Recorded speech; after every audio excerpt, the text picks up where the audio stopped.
Welcome and thanks for joining.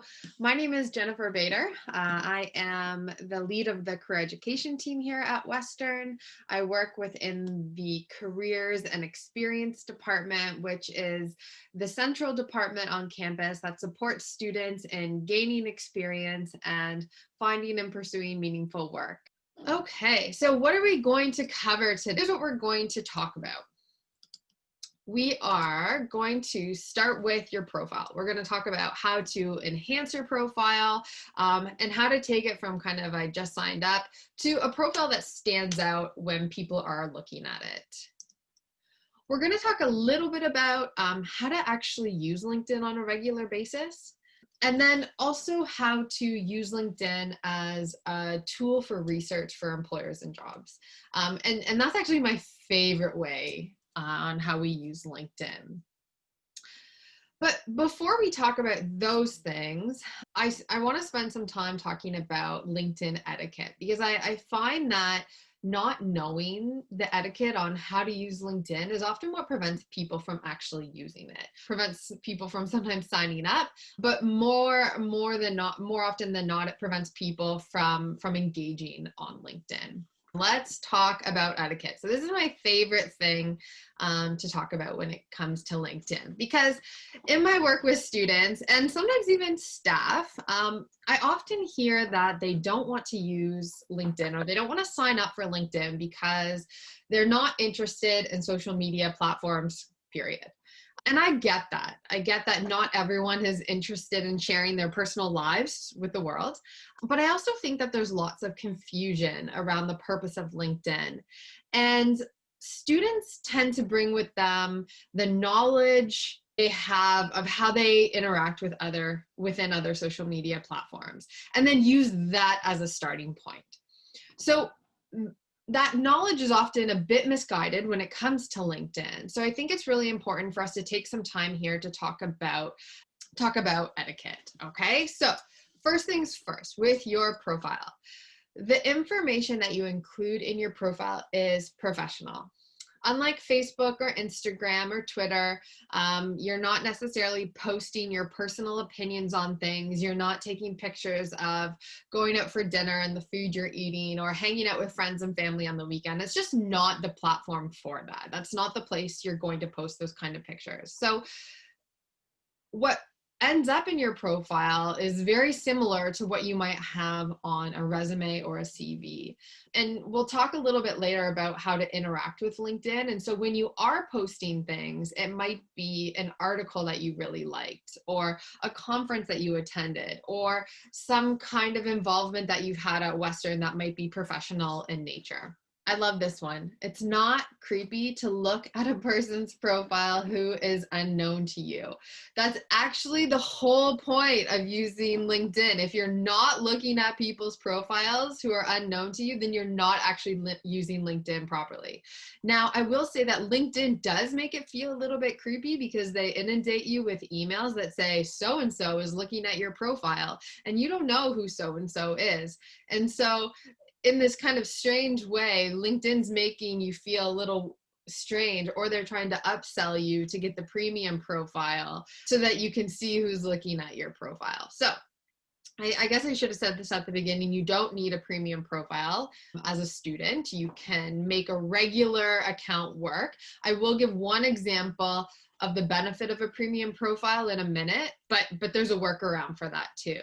So if you're using LinkedIn properly, you are looking at people's profiles to learn about their background, their experience, what they've done, and for some other purposes. And to that point, you should not be alarmed if people are looking at your profile, okay? And then the last point around etiquette is adding people to your network. I hear often from students that they get requests from people who they don't know, and they're not sure how to handle those requests. Some students just kind of add everyone to their network in hopes to grow a large network. I think if you want LinkedIn to be purposeful, you want to be able to use it, you need to have some kind of criteria as to why you're adding someone to your network. So I'll share with you my best practices.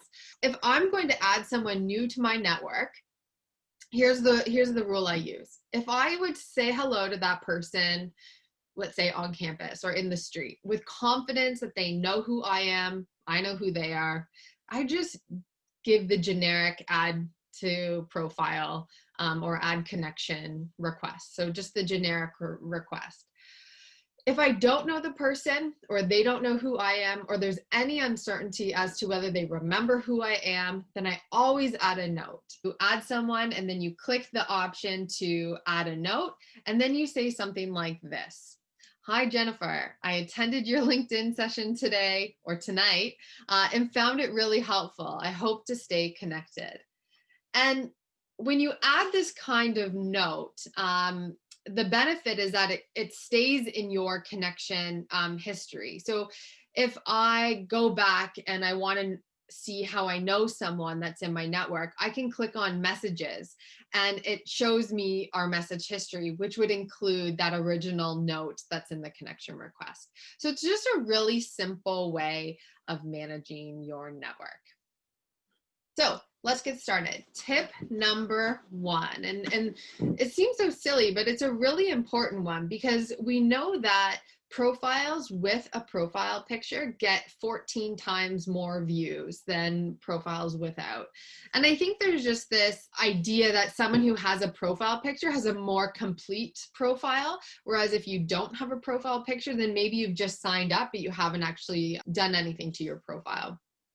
And when you're using LinkedIn to search for people, you typically only see in the search results, you see the person's photo, their name, and their headline statement. And so you want to make sure all those things are complete, which our next thing is the headline statement. Now, when you're uploading a picture, make sure you're smiling. We live in 2020. The newest iPhone has 3 cameras. It is impossible to take a blurry photo. So there is no excuse for a blurry selfie. Find somewhere outdoors with nice lighting, a tree in your background, a building, something. You can have a friend take a picture of you on portrait mode where it blurs the background a little bit, and then just upload it to LinkedIn. So no excuses, no passport photos, no graduation photos with the word mark stamped across it. A nice photo from the waist up or just your head, sideways, looking on, it doesn't really matter. Smile, and that's it. It's pretty simple. You also have in your profile the option to have a banner photo, that photo in behind your headshot. And I get lots of questions from students around, what do I put there? And this is, I mean, there's lots of freedom for that photo. Maybe it's a photo related to an interest that you have. Mine is the photo from our website, the main landing page photo. I have a colleague who's a faculty member who also has a farm and a brewery.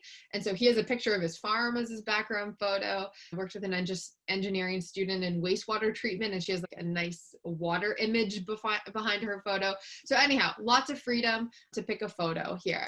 I'm going to post in the chat 2 different websites, pexels.com and unsplash.com. You can get royalty-free photos from those 2 sites. So you can use those for that background photo in your profile with no issue. Tip number 2 for a good profile, and that's to write a brief yet informative profile headline. As I mentioned, when someone searches, whether it's a recruiter or another person, they're searching using the different search features on LinkedIn, the search results bring up the photo, your name, and then your profile headline.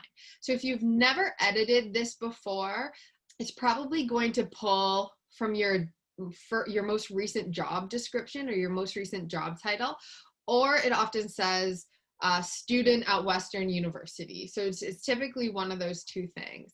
And it's really important to edit that so that you give a little bit more context. Here are some examples.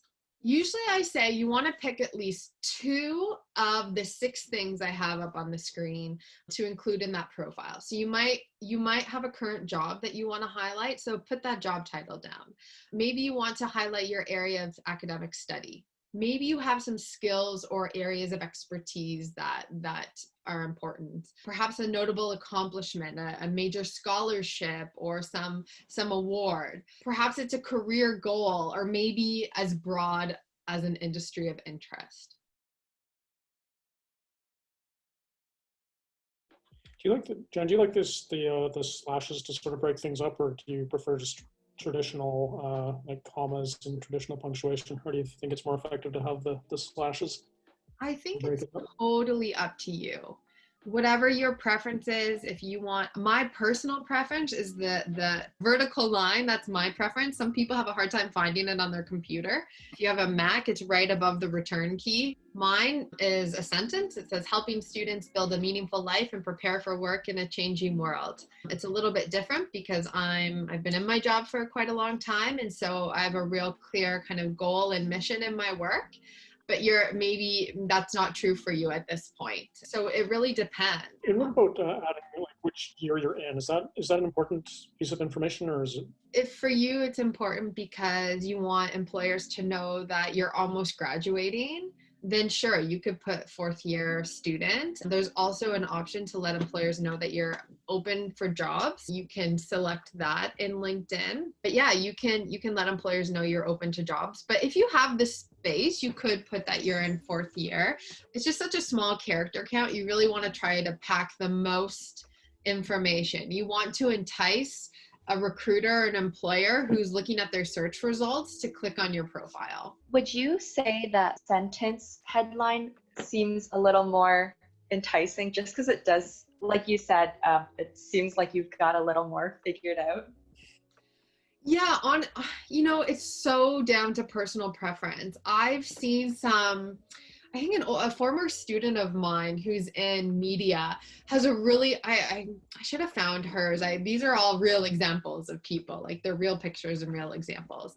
And I could put tons of examples up here, but she had a whole bunch of words. It was like a word, a period, a word, a period, a word, a period. And I actually felt like I got to know her in her headline. For her, it made sense. She was comfortable with it and was able to present herself with like that in confidence. And so for you, Michelle, if you feel like you can come up with a sentence that is descriptive, that you feel confident putting up, then go for it. If you find that you're running out of space, you don't have enough characters, you can also cut out something like Western University. You could cut that out because that's in your profile. Let's move on to tip number 3. So once a recruiter, an employer, whoever it is that wants to look at your profile, once they see you pop up in the results and they're enticed to click on your profile, the next thing they're likely to see is this about section. And that's that free space that you have at the very top of your profile where you can write a little bit about yourself.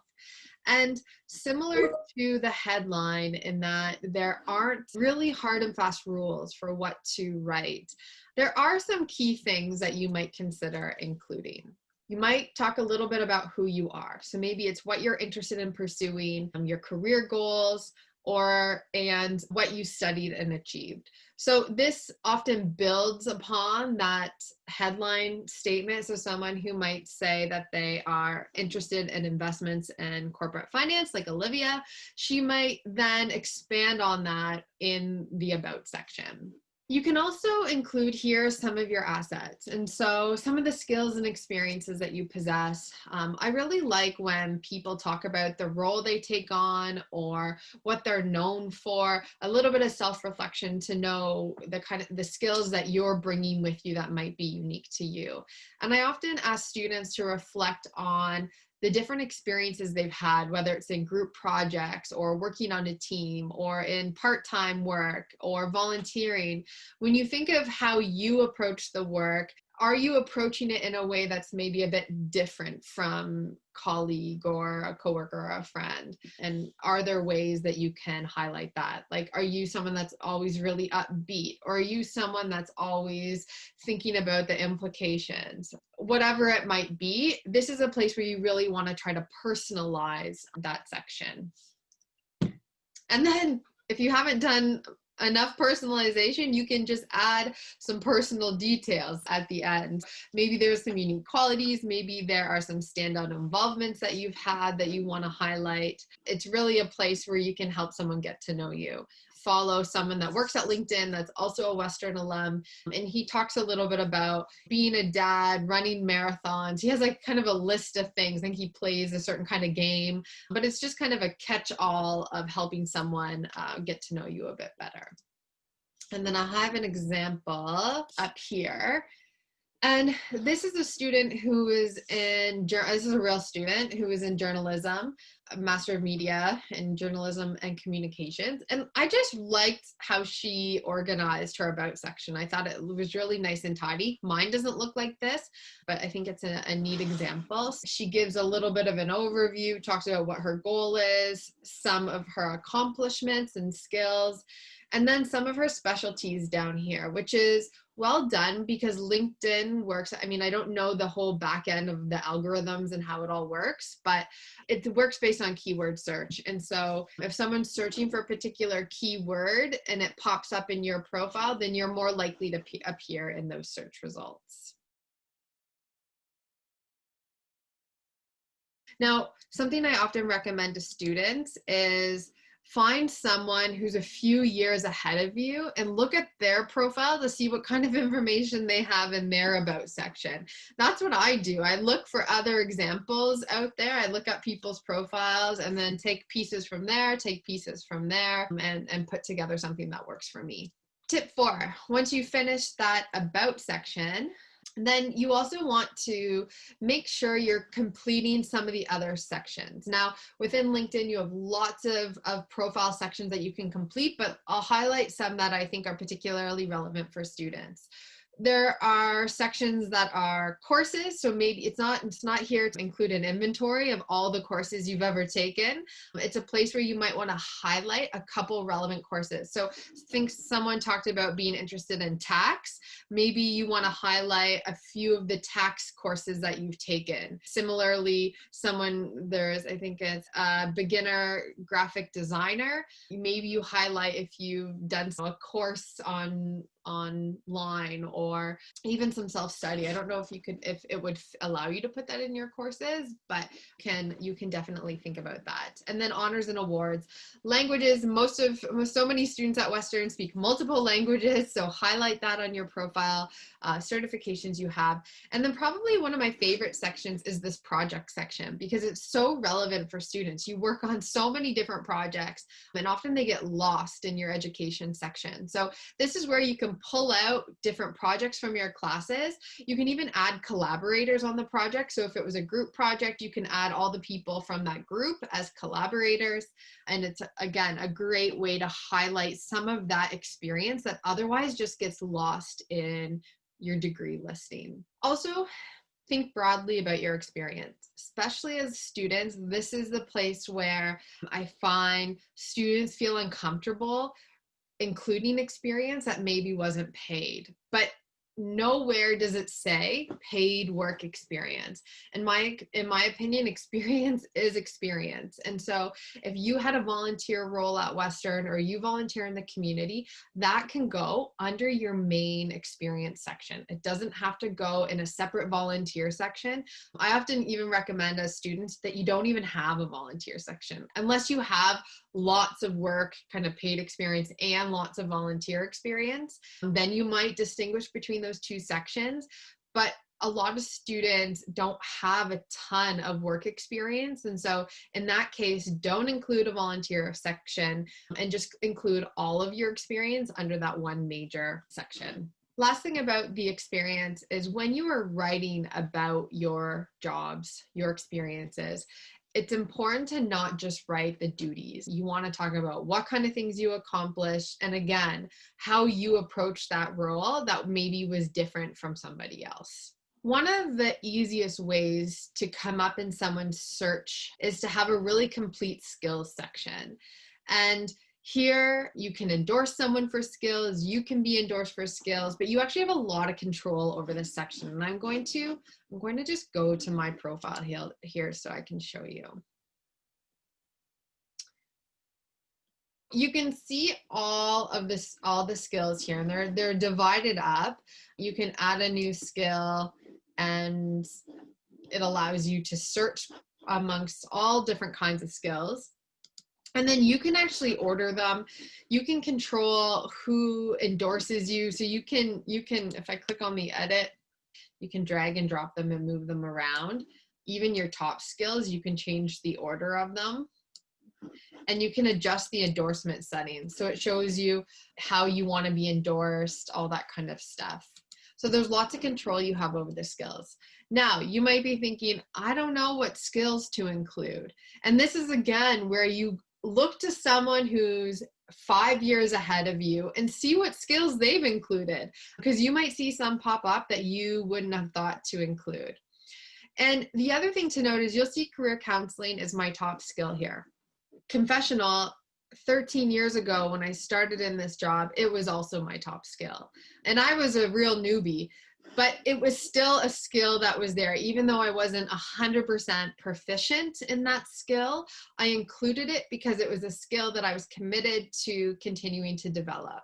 And so I find that students tend to be a bit weary of adding a skill that they don't feel 100% proficient in. And so it is okay to have that in your skill list. And then tip 7, share your work. There are lots of places, and I did this a long time ago. I really need to update my profile. You can see here under my experience, I have a couple workshops that I've developed that I've put up. I've worked with students who might, in some of the other sections, they'll put papers that they've written, or maybe a link to a website of an event that you participated in, something to give it a bit more visual appeal. And so there's also a section that used to be here, I can't see it anymore, where you could just, I think you can also add things in the about section. There's lots of great places within your experience section that you can add kind of rich media. So if you're a graduate student or even an undergrad, you've written some papers that you're really proud of, that you've gotten a good mark on, or a project or a presentation, put it up here because it's an example of the work that you can do. Last few things about your profile. And so this is a bit of a did you know, and maybe you did know this. You can claim your own unique custom URL for LinkedIn. And so if you want to put LinkedIn on your resume, or you have another website or a business card, or you want to direct someone to your LinkedIn profile, you can actually pick what the URL is. That is, as long as no one else has taken it. To do that, if you're on the app, it's in the settings section, but on the desktop application, it's right up here. So it's in the very top right-hand corner. It says edit public profile and URL. So you click on that, it opens up a new page. And in the same spot, that top right-hand corner, there's a little pencil. If you click on the pencil, it allows you to edit what is there. So if you've never edited it before, it's probably a combination of numbers and letters. But here I just defaulted to my first and last name. Depends how common your name is. You may not get just your first and last name, so you might want to add another number or a first, middle, last. Really, it's up to you. Next thing, setting your location. This is the hard part when you're a student, because you often go to school somewhere different than you would normally live. And maybe you're going to school somewhere that's different from where you want to work in the future. So the question is always, what location do I set for LinkedIn? What you can do is, if you're in your second year and you're at Western and you're going to stay at Western for the next, for the rest of your degree, just put London, Ontario as your location. If you're a fourth year student and you're graduating and you want to work in Vancouver, let's say, then put Vancouver as your location, because that's where you want to go. And the reason I say that is because sometimes employers limit their search based on location. And you might be a great candidate, but your location is set to London, Ontario, and they don't know that you plan to move back to Vancouver to work, and so you won't pop up in their search. So set it to your most desirable place of employment. I know some of you are thinking, I'm open to working everywhere or anywhere, but just pick the most desirable. And then you can also show that you are open to jobs. So if you haven't done that, you often get this little dotted line box that pops up when you go into your profile that says, show recruiters you're open to job opportunities. So there's some settings in there that you can change to help people, recruiters, know that you're currently open to opportunities. Last little tip before we move on, and this is a brand new feature that came out, I'm pretty sure it came out over the summer, which I love, is name pronunciation. So if you're someone who has a difficult to pronounce name, or maybe it's not difficult to pronounce, it's just for someone else it's difficult to pronounce, you can do a voice recording of your name pronunciation. And this feature is only accessible in the app. So if you log in, or if you're on the LinkedIn app, I just automatically got a pop-up when I logged in right here, but it's also available if you click on the pencil to edit your profile. If you don't have that pop-up, it'll be in there, and you can just record a pronunciation. I've also in the past recommended to students that if you do have a difficult to pronounce name, that beside your name in brackets, you can put the phonetic pronunciation.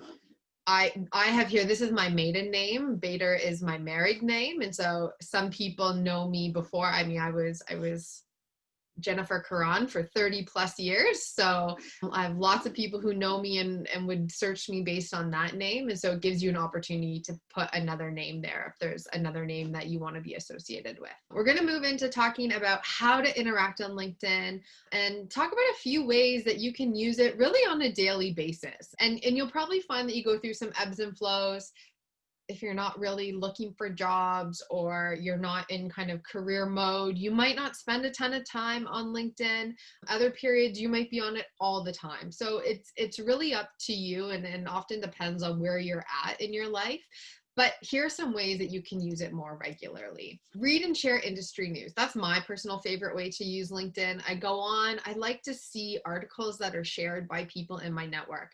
I was looking today and there was an article about a former student that I used to work with, and they posted on some new AI technology about how they can have a better magnification of cells. And it was just fascinating. Not in my wheelhouse, but just very interesting. So you can go on there just to read and comment on what people are posting, kind of similar to what you might do on Instagram or Facebook, where someone puts something up and you comment and like it. And then it's great if you share. So if you're someone who follows certain media outlets and you like to read articles or news, and there's a one that's particularly interesting, maybe it's related to an industry that you're interested in, you can share on LinkedIn and share for the people in your network to see some great news. So it's a place where I know I personally go because my network curates a really kind of neat compilation of news articles. You can follow thought leaders or influencers. Influencers get a bad rap, I think, from Instagram. But when we say influencers, we mean people that are really big names in their respective fields. Maybe there's a particular researcher or someone in an industry that's leading the way in that industry. And instead of sending a note, a connection request to that person, asking them to be part of your network, you can just follow them. They often have an option for you to follow them. Or if you're bold, you send them a connection request with a really nice note, and who knows, they might add you. You can also follow organizations and companies, which is great. Some students have companies or organizations that they would love to work at. And if you follow them, you just get first information. It pops up on your feed if they're hiring or if they have any recruitment programs or news related to that organization. And so it's just keeps you in the loop, and you don't have to keep remembering to go to their site. Joining groups and participating in discussions. So I just put here an example of the Build a Meaningful Life and Career. It was a group that we posted, or a session that we ran, and then created a group afterwards for everyone to connect and chat who had been part of that experience. I know I'm also part of a university career counselors network. I'm part of a number of groups, which is really beneficial if you want people to talk to who might be in an industry of interest. And one thing that's really neat and a new feature that came out, I think at the beginning of the year, is that if you're in a group with people, chatting with them in that group is unlocked. So let's say I want to connect with someone who is not part of my network, maybe I haven't yet built up the courage to ask them to join my network, but I'm in a group that they are also part of, you can freely chat with people who are part of the same group as you, which is kind of a loophole to be able to connect in with people. Publish long form posts. I have a lot of people in my network who post opinion posts, or maybe this is where you've written, maybe you have a research paper and you want to write maybe a version that's more for the general public, and you can do that on LinkedIn. And then you can use it to do things like search for jobs. They have a whole section that's just on student jobs. And actually, I'll post these links in the chat right now. So there's a student jobs section. And then they also have some really great career guides that you can access. The last part that I want to talk about in terms of using LinkedIn is researching jobs and employers. And this is hands down my favorite way to use LinkedIn. I use it with almost every student I meet with. We talk about how to use LinkedIn to research jobs and employers. In the search, you type in Western University, and it takes you to the Western University page. Along the left-hand menu here, you see alumni. And so you click on this alumni button. And what it does is it shows you all the Western alumni who are on LinkedIn. Now, it's over 180,000, which is pretty significant. I will say we'll put an asterisk beside alumni because this number also represents current students, okay? So if you're a current student, you're included in this number. So it's not a true alumni number, but it's pretty close. So you can then search alumni based on where they live, where they work, what they do, what they studied, what they're skilled at, and how you're connected. We could search this. So I press the little add button. I'm not sure why it says add, but I think it's meaning added as a search tag. So click add, and I'm going to put recruiting. So now it filters the 180 people to people who have recruiting as one of their skills, listed as a skill set. And then I might look and see, okay, I'm interested in working in Ottawa. That's where I would be interested in working. And now that gives me a manageable 83 people to look for. So I see all these people. I'm going to look at Jan. I'm going to click on her profile. Jan knows I looked at her profile, or that I'm looking at her profile. That's okay. It is not creepy. I'm using LinkedIn properly. So I'm going to go down and take a look at her profile and think, okay, oh, interesting what she's done. Very cool. Or I might think, okay, not quite the kind of recruiting I was thinking. So I can go through, get a sense of her profile. And if it's something that I think, oh, very interesting, I'd love to learn more from her, this is where I would press the connect button and add a note. And I'll tell you what to say in the note in just a minute. You'll see they trick you and say that if I want to message her, then I have to try premium, which you don't. It's kind of cool because you can search based on, you might find your degree. So I'm gonna exit these two search criteria. You can, let's say, I have a degree in psychology, so I can click on psychology, and then you can see what people are doing with your degree. You can see where they're working. You might even also add the plus button and look and search for a place. Anyone have a company that they thought would be really neat to work for? You can just unmute yourself if you want to share an idea.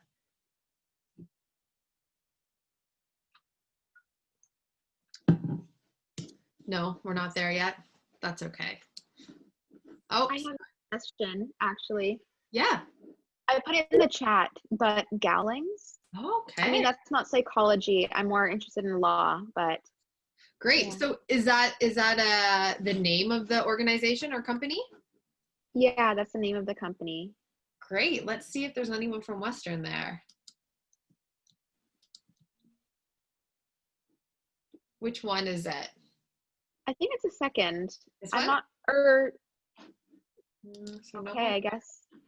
Maybe try the first one then. UK?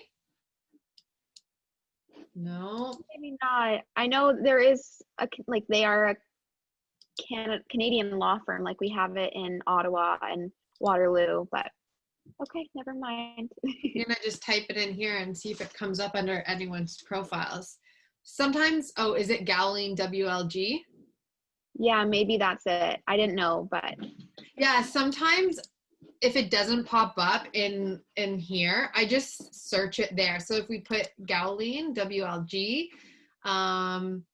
then you can see like it's a really manageable list. So partner, associate lawyer, office managing partner, lawyer. And so all these people are Western alum. And it's awesome because then you can connect with them. So I'm going to click on Timothy. It's going to trick me to make me think I need to buy premium. But if you click on the more, the connect button is still there and you can add a note. that's so cool. Thank you. Now, I've also worked with students who, I love this. I worked with a student years ago who was an engineering student, and she was actually thinking about doing a second degree because she realized she wasn't interested in any of the kind of employers who were recruiting her classmates or that were her classmates were finding jobs at, and it was just not of interest to her. And she was really interested in media. She liked movies and television shows and wondered about maybe pursuing a second degree in that type of field or industry. And it was interesting because we were doing some searching on LinkedIn, and we narrowed the search based on engineering and also movies or some version of some keyword related to that. And we found a company that built sets for movies and televisions and who hired engineers. And it was just so cool. It was such a neat way of connecting the interests that she had, well, the skills that she had, but then also the interests that she had. So she could still, with her engineering degree, work in an industry and in a work setting that was of interest to her. And LinkedIn is such a great way to do that. So, I mean, I have so much fun with students finding people. Another neat thing that you can do here is I worked with a student a few years ago who was really interested in, I don't know if it was like high-end fashion buying, and anyone, I don't think we found any Western alum. We did it through more of a generic search.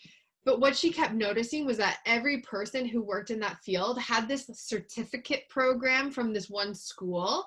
They all had this certificate program that she was not aware of. And so she thought, oh, maybe I should look into this certificate program if everybody who's working in this field seems to have it. And so that's why looking at people's profiles can be really handy, because sometimes it dispels myths. I've worked with students who thought, well, I want to do X, but I don't have that background. And then it turns out, as we're searching through LinkedIn, the people doing X have actually a whole bunch of different backgrounds. And so you can learn a lot of information. When you come across someone that you like, this is what you can say. Imagine you come across someone named Heidi who works in broadcasting. So you'd say, hi, Heidi, I'm a current Western student and found your profile as I was searching for FIMS graduates working in the field of broadcasting. I'm interested in connecting with you and learning more about your work and career post-Western. So pretty straightforward. It's a simple ask. You tell them why you're wanting to connect. And then when you connect with them, you can then message them back and forth and set up what we call an informational interview. And I'm going to link these two, that you see the things that are highlighted on my screen. They're actually linked, but that doesn't do you any good. So I'll put it in the chat. Infointerview.uwo.ca links you to our website, which gives you a complete how-to of how to conduct an informational interview. And simply put, an informational interview is a conversation you have with someone that you're interested in learning more about. It's probably the best way to learn about occupations, to grow your network, and ultimately it's a job search strategy without being a job search strategy, if that makes sense. People get jobs after doing informational interviews. I'll just say that, even though that's not the purpose of them. And then I've also linked a tracking tool, because it can be really easy to go on LinkedIn, find all these cool people to talk to, and then forget who you found. And so every time you find someone that you think would be interesting to connect with, you can keep track of them on this tracking tool. So it's just an Excel file that's already been put together for you. It'll download on your browser.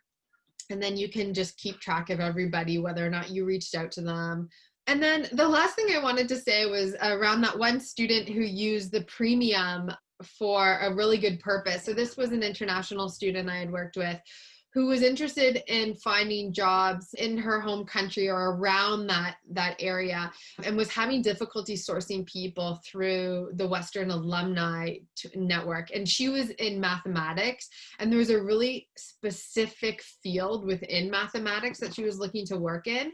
And so what she did was she did a free trial of the premium version, which opened up like all the search and your ability to message people. So she did the 30-day free trial and then did a condensed networking and job search in 30 days and found all the people she wanted to talk to, and then canceled her trial before actually getting paid for it or having to pay for it. And I thought that was really smart.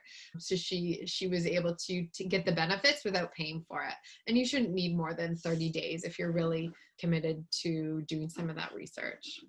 That takes us to the end of our session. We have done kind of a quick overview of the 3 different ways to use LinkedIn, both enhancing your profile, interacting with it on a regular basis, and then using it for career and job research, which is my favorite way.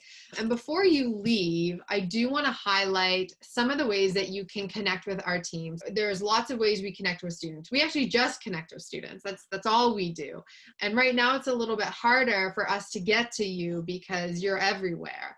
And so here are some of the ways that you can connect with us. One is through workshops, which you're doing today. In addition to this LinkedIn session, we have a session on job search, growing your professional network, which is tomorrow, interviewing in a virtual world, and improving your resume and cover letter. So those are our main topics. You also have access to career appointment. We work with students one-on-one on virtually any career-related topic.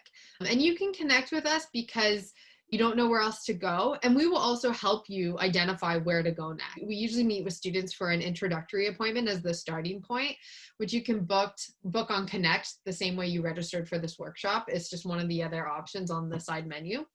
And then a number of us are also mental health professionals. So Grant's a social worker, I'm a psychotherapist. And so if there are mental health concerns that may be influencing some of your career decisions or impacting your career success, then we're well equipped to support with that as well. We also have a drop-in center for resumes, cover letters, and your LinkedIn profile. If you want to get personalized feedback on your LinkedIn profile, you can attend our virtual office hours. There's a link on our website. It's just work.uwo.ca. It's a short form for Western's Employment Resource Center. And there's an open Zoom link that you can click on, and you'll be connected with someone for personalized feedback. You don't have to book an appointment. You just go within the open hours of 10 to 4. If you're a graduate student, they also have graduate students office hours as well. And lastly, I've referenced a number of times our fantastic career website. We have tons of resources on our website. We update it frequently with new articles and information. And so spend some time exploring. We've really tried to make sure that we're capturing information on the most popular questions that we get from students. We want to make sure that it's there, easy access for you to see on your own time. And then if you want to know what's going on in the world of student experience, that's kind of our larger parent department, you can follow us on social media. So we're on Facebook, Twitter, Instagram. In addition to all the different career stuff that happens at Western, there's so many other departments within student experience, from writing support and academic support to health and wellness and sports and recreation and leadership and mentorship programs. And so if you want to know about that kind of stuff, then follow student experience on one of those social media platforms.